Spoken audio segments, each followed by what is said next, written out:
On the east coast of Spain is one of Europe's most popular cities, famous for its fantastic beaches, architecture and a pretty well-known football team as well. And today's journey starts here in Barcelona as I'm heading on one of their busiest routes on the air bridge to Madrid. Why not come check it out with me? Welcome to Edgington Airborne. Let's get going.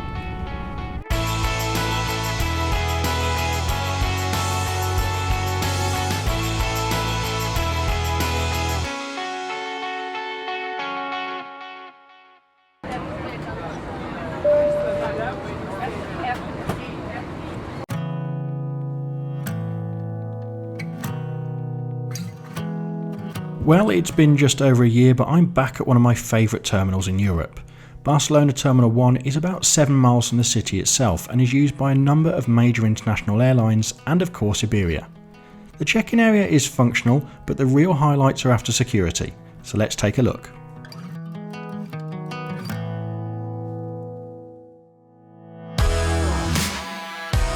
I love this terminal. Designed by Spanish architect Ricardo Bofill, the terminal is split into several modules from which flights depart depending on route, and for me the design is beautiful. The terminal features plenty of space, lots of natural light and some great views of the aircraft. There are even outdoor areas to relax, and if you're interested in shopping, you'll certainly enjoy your time here.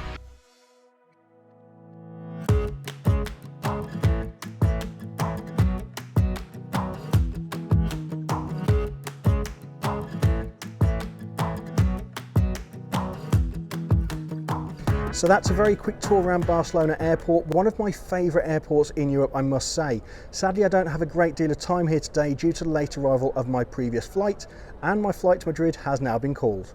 Let's head over to the aircraft.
As I mentioned at the start of this video, this particular journey is known as the air bridge, and until a high-speed rail link was established, the flight between Barcelona and Madrid was one of the busiest routes in the world.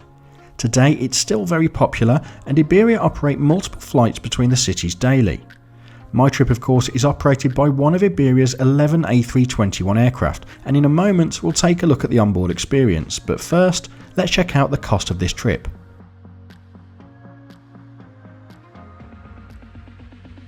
As you can see, there is an impressive choice of departure times on this route with both Iberia and their low-cost partners Vueling, who I've flown with recently. On this example search, prices were very reasonable, with the cheapest fare just £45. Do bear in mind that this price is for a basic fare with hand luggage only, and you will pay more for hold luggage and seat selection.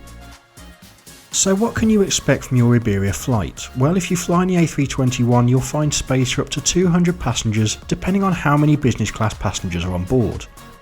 The aircraft features overhead reading lights and air vents as expected, and a highlight for me personally is the availability of USB power found beneath the seats. Sadly, the crew did not offer a full drink or snack service on board today's flight, but I did take a look at the menu card, and the selection was quite impressive in my opinion. There are some very reasonable meal deals available, and if you've tried any of the sandwiches on offer, do let me know what they're like in the comment section.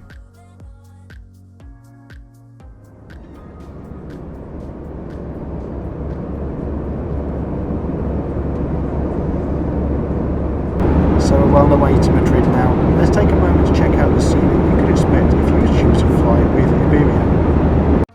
As always, I pre-selected a window seat for this flight, which cost £4 in advance. If you prefer to stretch out, you can of course use the online seat selection tool to select one of the extra legroom seats. These are found at the emergency exit rows and will cost around £11. Now, it's little surprise that as members of the IAG group, the seats on Iberia, Vueling and British Airways are the same design and all feature a coat hook near the top. As mentioned earlier, USB power is also available. Further down the seat you'll find a tray table, which is not very large at all and you would struggle to use a full-size laptop, but space is of course provided for a drink on the right of the table, and it does offer a little adjustment if required.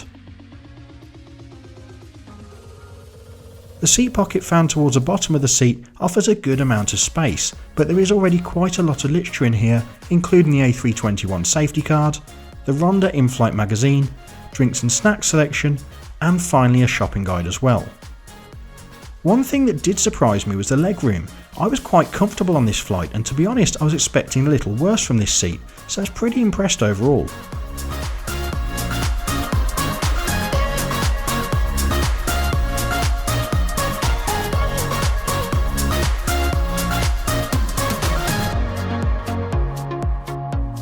Now, I always make sure to flick through the in-flight magazine during a flight, and in the Ronda magazine on Iberia there is some useful information for frequent flyers who may benefit from Iberia's membership in the One World Alliance.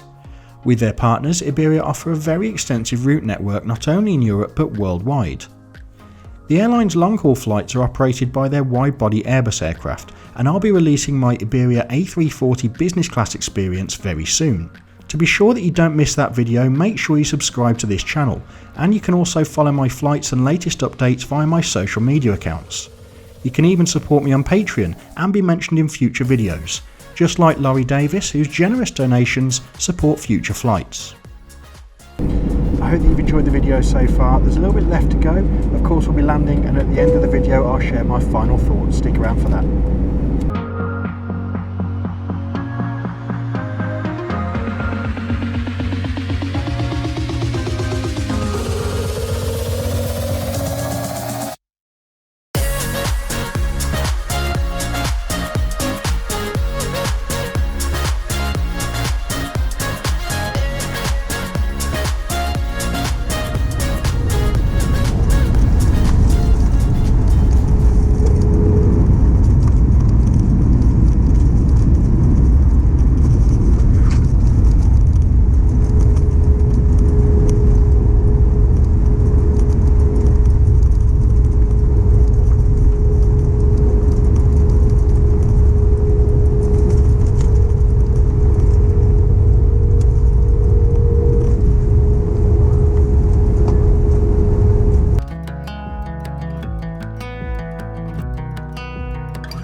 So welcome to Madrid, specifically the Hilton Hotel at Madrid Airport, ready for my early morning departure, which of course you'll see a review of that flight on the channel soon. This is the part of the video that I'll share with you my final thoughts on today's experience, kicking it all off in Barcelona, and I'm a big fan of Barcelona Terminal 1.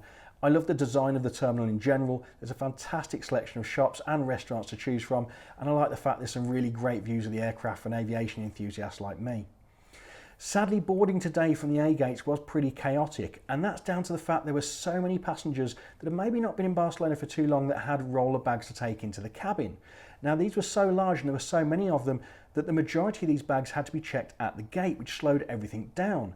Now, of course, this is something I think Iberia could maybe revisit. Like many airlines today, they do charge for hold luggage, but on a route like this with so many passengers, maybe just day tripping, maybe they could look at that again so it's easier for passengers to put their bags in the holds.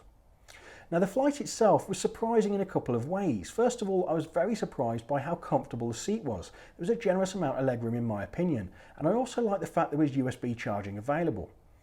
Also, a very special mention has to go to the pilots, in particular the captain, who did a PA during the flight that lasted 3 minutes, giving us great detail on the route and our arrival instructions as well for when we got to Madrid.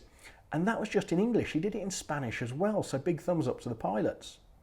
There also appeared to be a really good selection of snacks available on board, which I liked, but sadly you couldn't really see them, and that's because the cabin crew today, well, they weren't the best in my opinion. Now, first of all, they didn't perform a trolley service. That may be company procedure, but on a flight of this length, they probably could have, in my opinion. Instead, one member of the cabin crew team walked down the cabin with a menu in the air and didn't really engage the passengers. And that was a theme from the crew that I found. They weren't really engaging with the passengers, very few smiles in the cabin. They also did leave the lights turned off for the entire duration of the flight. Again, maybe that's procedure, but it just felt like they weren't interested to me. That's just my opinion, but the main thing I wanted to mention is when we landed in Madrid and we were taxiing to our gate, many passengers stood up to try and find their bags, and some of them were walking up and down the aisle. And the really surprising thing was the cabin crew did nothing about it. Now, of course, that's a safety issue, really. Passengers could fall over if the aircraft comes to a sudden halt. So I was really surprised by the crew today. Overall, though, I will definitely travel with Iberia again in the future because they do have some quite competitive fares and a great selection of routes to Madrid as well. Let me know in the comments section what you think to the airline if you've flown them before, and if you've enjoyed this video, do hit that like button, and of course if you're new here, do subscribe and hit the notification bell for future videos. And of course, most of all, take care.